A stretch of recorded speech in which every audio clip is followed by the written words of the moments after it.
And also different from the last time we were up here as well. Oh, I'm sure. Yeah, the stage like changes so much from production to production. Like I was in a play last year and it like looked completely different. So it's really fun how much the stage can change with a production. But yeah, it's a good play. I'm excited to show people the finished product. That's been a lot of work, but good work. How long have you guys been rehearsing? And what was the first gear movement of the? I think we started consistent rehearsals in October. Oh yeah. Something like that. I know we had a table read a while back, but we've been consistently working since for the last few months at this point. We've been on stage since November. Gosh, the timeline blurs. That's quite a while. Yeah, but the stage has been, every time I'd come to a rehearsal, there'd be a new like prop or a new part of the paint would be done, and it would look a little bit cooler and feel a little more realistic. Yeah.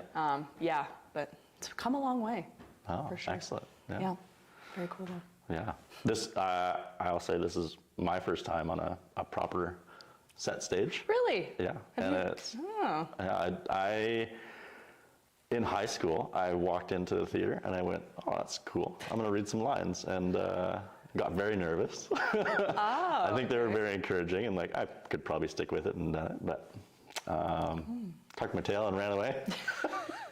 But you're totally okay in front of a camera, just as not on stage. Look at me now. Yeah, wow. Look at you now. You should do community theater. Yeah. Well, I think Vancouver probably has quite a few options. I'm sure they've got loads. Yeah. We'll see. Pending.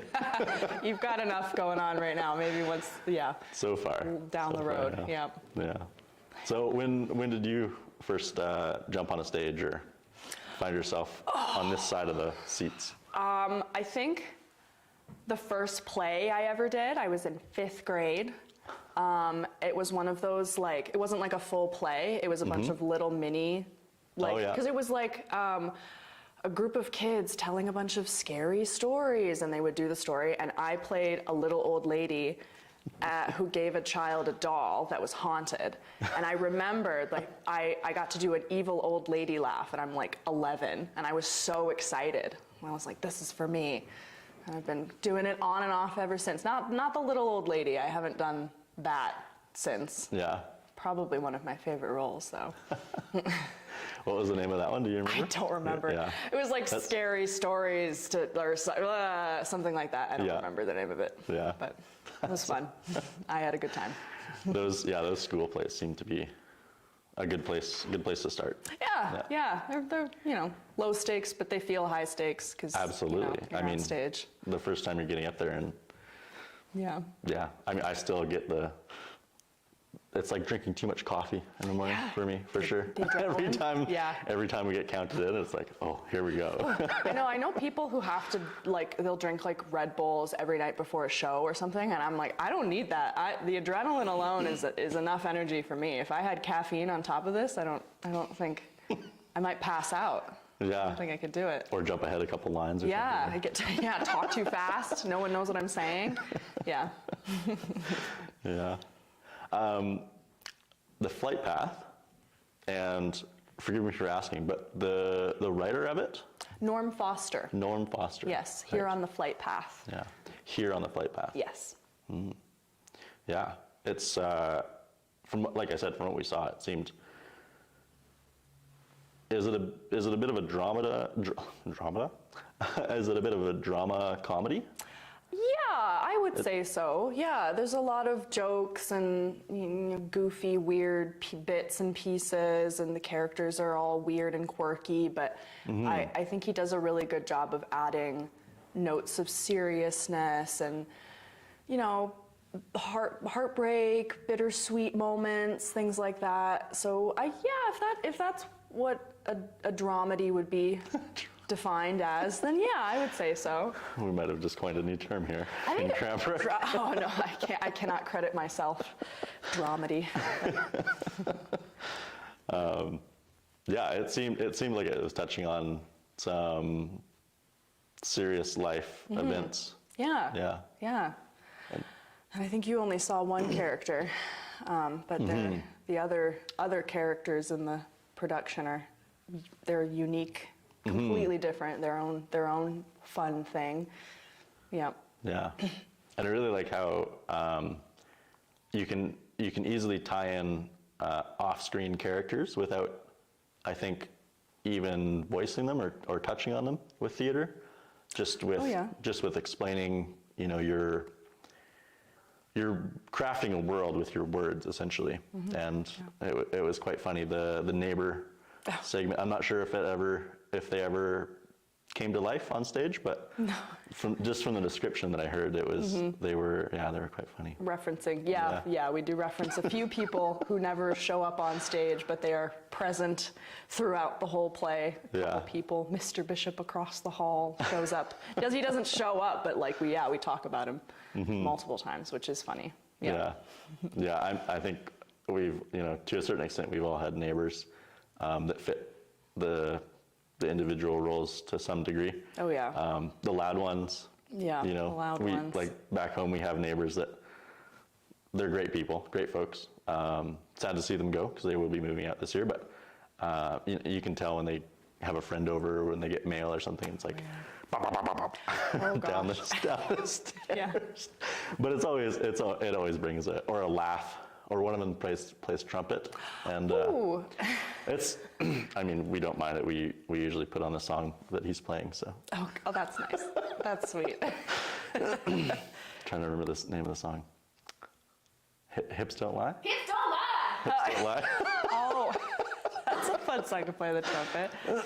Yeah, he's quite good at it actually. Good. That's good. I was gonna say. And we have a question from the audience here. Yeah, I'm super curious about the set you're sitting on in specific. Like, is this the set of the flight path? Yeah. We've kind of divided it into 2 apartment balconies, and we've got, Peter's character on that side, and then 3 different people move into this side, and they kind of, move in, live there for however long, and then leave. So we have 3 different sets, sort of. Like the physical stage is the same, but like different tables and chairs, different like accent pieces, plants, things like that, as each person moves in and then moves out and gets replaced, kind of thing. Like there's a yoga mat on the floor right now, but the yoga mat goes away. But yeah, I didn't do anything to this. I didn't build the set or anything, but I'm very impressed with it. It's a really cool, the balcony and the mural in the back. Very cool. I didn't do any of it, but that's fine. Yeah, I'm sure there's countless hours that go into this. Putting up all the panels. Yeah, I'm painting everything, making it look like an apartment. It started out just bare. Well, not bare. It was previous set paint from the last shows. So it was a little cobbled together, but now it's like one cohesive. And all the panels and all the props and everything is stored in the building? Sort of. So some, depending on what you need, if we don't already have it, people from the theater will come in and bring their own stuff, or, like this, there's a rocking chair behind me that I think Peter just brought in. A lot of the costumes are reused. We have a huge costume space in our basement. It's like a maze down there. And so costumes tend to get reused, but I think props more just find them around town. Thrift stores. They pop up. Yeah. 2 minutes? Yeah. Yeah, the downstairs of this place was quite something. Oh gosh, yeah. Yeah, Peter gave us a tour last year, and it was like, it was astonishing the amount of, everything. Yeah. Yeah, and very on the door, labeled, categorized.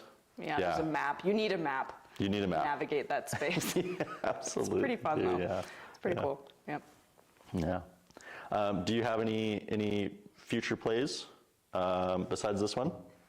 No, not definitively right now. I was involved in Jesus Christ Superstar, just finished over at Key City Theater. And I did do that, but that's done. So that'll be probably it for the season anyway. I know next season shows are later on in the summer, I think they get announced, or the spring. So as of now, this is it. Yeah. This is all I got going on. Then I can take a break, get some sleep. Yeah, I imagine, the months of practice and, well, the lead up to it, and then you're getting into the practice, which has all that behind it. Yeah. I imagine that's a lot for everyone. Yeah.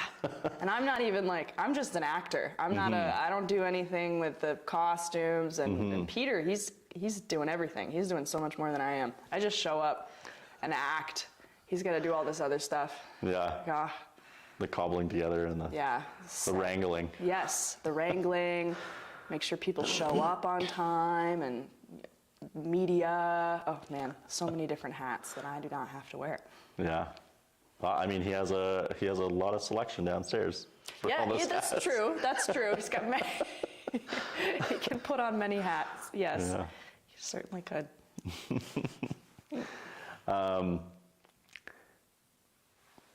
Yeah. Okay.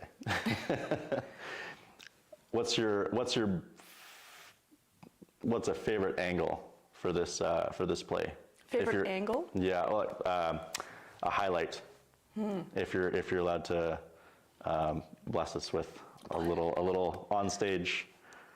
Like if I have a favorite line? Yeah, or character moment. You don't have to be too specific, but Oh geez. just something to leave us with. I've never worn wigs before, and I get to wear wigs for this show, and it's, I think, probably fun. I have a lot of hair that I have to braid into a small ball in the back of my head and put a big wig on, but that's really fun. I think the wigs are probably my favorite part of the whole thing. I imagine there's also quite a few of those downstairs too. Yeah, there are. Wow. Yeah. I've also never worn a wig, so. Wow. You probably have an easier time than me, because you just have to you don't have to braid anything. No braiding hair. It'd be pretty easy to do. Yeah. Yeah. Yeah. Well, Elena, thank you very much for joining us. Thank you for having me. Yeah. Excited to see some of it in the future. Yay! Great. Good luck with all the future wigs Thank you. and all the future parts.